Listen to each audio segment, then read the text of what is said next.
তোমার সময়টা এত কম, তুমি আসরের সময় মাত্র আছো, একটু পরে কিন্তু সূর্য ডুবে যাবে। তোমার জীবনটা আসরের মতো, একটু পরে কিন্তু তোমার মাগরিব চলে আসবে।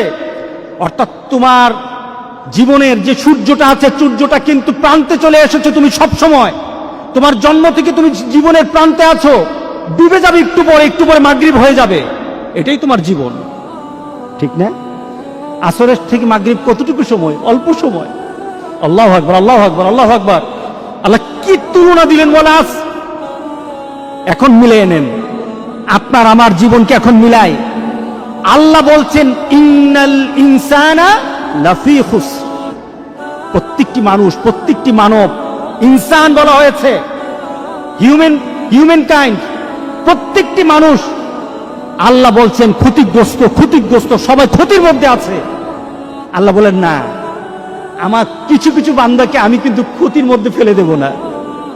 আমরা কি পড়তে চাই বলেন তো দেখি? আমরা কি পড়তে চাই যে আল্লাহ বলেছেন আমার কিছু বান্দাকে, তার জীবন, তার যৌবন, তার জীবনের সকল কর্ম, তার আখিরাতকে আমি ক্ষতিগ্রস্তের মধ্যে ফেলে দেব না? আল্লাহু আকবার বলি। আমি তাকে ক্ষতি করব না, দুনিয়া তো ক্ষতি করব না, আখিরাতে তার ক্ষতি হবে না।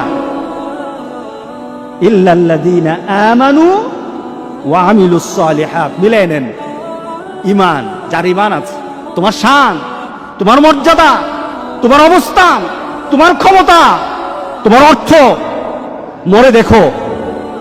তুমি যদি নিজের জীবনকে মূল্যায়ন করতে না পারো, আল্লাহ যেটা বলেছেন ইল্লাল্লাযীনা আমানু, যদি ঈমানদার না হয়ে মরো, তুমি কতটুকু ক্ষমতা, তোমার কতটুকু অর্থ, তোমার কতটুকু গাম্ভীর্যতা, তোমার কত মর্যাদা। ফেরাউন, সাদ্দাত, নমরুদ তো দুনিয়াতে থাকতে পারে নাই। কথা ঠিক আছে কিনা বলেন? ফেরাউন, সাদ্দাত, নমরুদ তো দুনিয়াতে নাই। আছে নাকি? ফেরাউনের বাড়ি আছে, সাদ্দাতের বাড়ি আছে, সম্পদ ছিল কিনা বলেন?